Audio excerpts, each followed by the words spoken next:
আসসালামু আলাইকুম আপু, আমার নাম নাদিরা। আমি ঢাকায় থাকি। ঘটনা আমার আর আমার কিছু ফ্রেন্ডদের সাথে ঘটে। তখন ছিল 2022 সাল। আমি ক্লাস 4-এ পড়তাম। তখন আমাদের স্কুলের গরমের ছুটি দিয়েছিল। আমাদের বাসায় আমি সহ আমার বয়সী 3-4 জন আছে। আমাদের বাড়ির পাশে একটা মাঠ আছে। সবাই বলে ওই মাঠটা ভালো না, ওইখানে অনেক জিনের চলাফেরা। আমরা এগুলো বিশ্বাস করতাম না। একদিন আমরা প্ল্যান করি আমরা সেই মাঠে খেলতে যাব। তো যেই কথা সেই কাজ, আমরা বিকেলে খেলতে যাই। খেলতে খেলতে বিকেল গড়িয়ে সন্ধ্যা হয়ে যায়। সেই মাঠের পাশে একটা ছোট্ট পুকুর ছিল। যখন পুকুরটার দিকে চোখ পড়লো তখন দেখলাম একটা ছোট্ট পুতুল।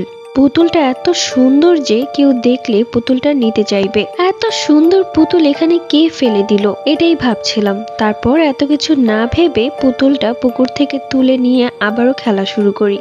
খেলতে খেলতে হঠাৎ দেখলাম পুতুলটা আমার দিকে ভয়ঙ্কর দৃষ্টিতে তাকিয়ে আছে। আমি অনেক ভয় পেয়ে যাই।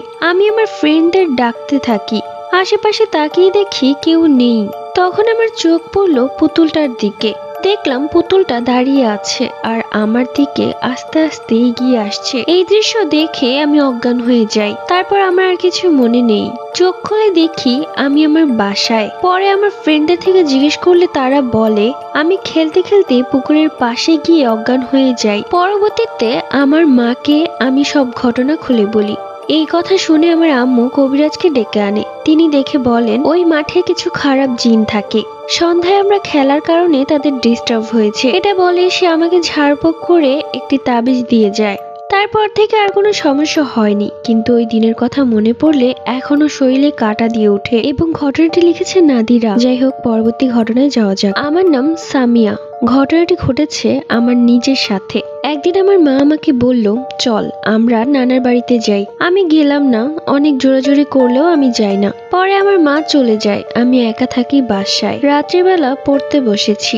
আমার মনে হলো আমার পাশে কেউ আছে। আমি বিষয়টা পাত্তা দিলাম না। পরে আমি খেয়ে ঘুমিয়ে গেলাম। রাত 2:30 বাজে আমার ঘুম ভেঙে যায়। পরে আমি উঠে পানি খেতে গেলাম এবং একটি কালো ছায়া দেখতে পেলাম। সে আমায় হাতের ইশারায় ডাকছে। আমি চিৎকার করে পড়ে গেলাম। এরপর আমার কিছুই মনে নেই। ঘটনাটা লিখে পাঠিয়েছে একটা আপু, কিন্তু এত পরিমাণে স্পেলিং ভুল ছিল আর দাড়ি কমা কিছুই ছিল না। সো আপু নেক্সটে একটু গুছিয়ে লিখো কেমন। চলে যাচ্ছে পরবর্তী ঘটনায়।